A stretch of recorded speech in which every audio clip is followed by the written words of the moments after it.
enough is enough. It stops here and it stops today. I'm not going to be diplomatic about this. I'm not going to release press statements. I am not going to waste my money hiring lawyers to speak on my behalf. Udoti nje udoti. If you strongly believe that I am capable of what you're accusing me of, very simple. Come and get me. It's that simple. I'm not above the law. But I think I'm at the point where I am enough of you people dragging my name through the mud. It stops now. These stupid humiliation rituals that you've been performing ngami over the years. Enough. If you feel that I am the woman that you are coming after, simple. Come and get me. Akekho umuntu engimesabayo. Till then, back off. Back off. Sanibonani ninjani, hope niyaphila. Welcome back to KZN podcast. Kelly Khumalo ke lona ke uvutha engabaselwe ke emva kokuthi izindaba zokubulawa kwaMeliwa ziphinde zagcwala inkundla zokuxhumana ngalenkathi uadvocate Malesela ekade exoxa no McG lapha esho ngokwenzeka. Advocate Malesela Tefo uthi uSenzo akazange abulawe ngesikhathi kugetshengwa kodwa wadutshulwa ngephutha nguKelly Khumalo phakathi nengxabano eyayishubile emzini wakhe uKelly ngalela langa siyakhumbula.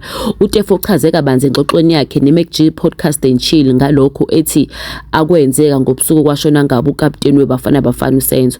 Uthe isibhamu silethwe endlini uLongwe Thwala obesola ukuthi uSenzo ubejola nodadewabo kaKelly Khumalo uZandi Khumalo. Kwaqubuka ka impi ke futhi kulesi siphithiphithi uKelly ngephutha wasedubula ngesikhathi ebuyisela isibhamu kuSenzo. Kube yiphutha elibe kakhulu kusho uTefo etshela uMcG.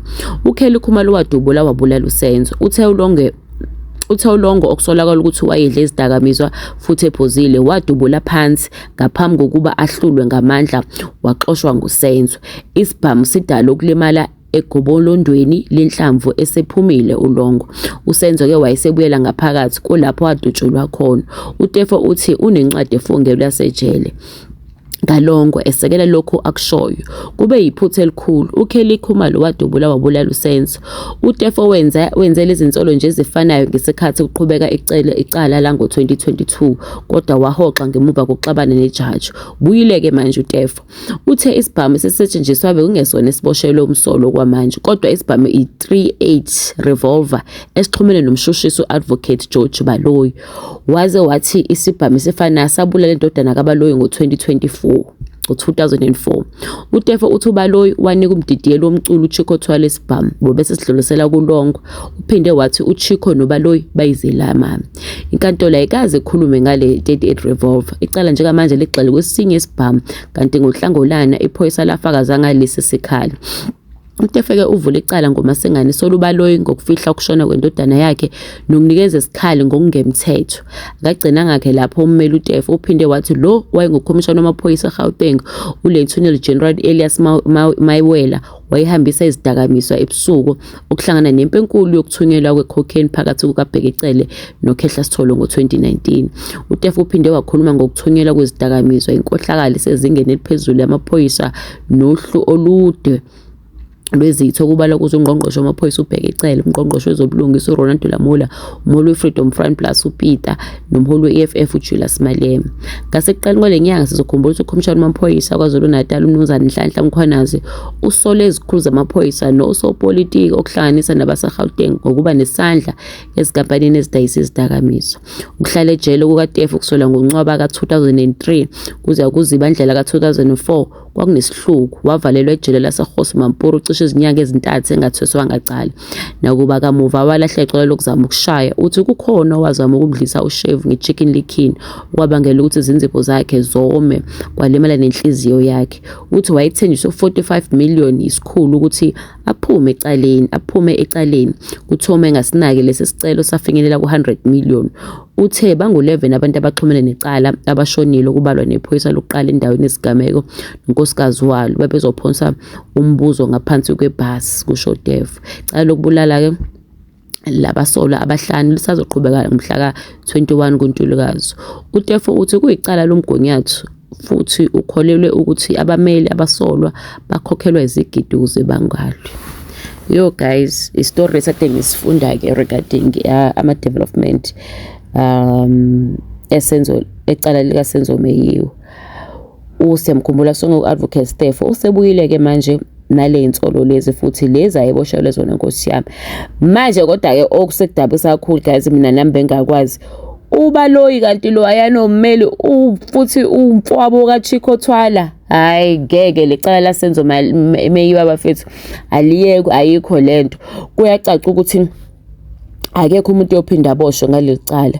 Nasi nesibhamu kuthiwa lesibhamu lesi esabulala uSenzo asikusona ukukhulunywa ngasenkantolo ngoba sibhilonga kulona leli jaji leli ubaloyi okuyena futhi omele leli cala.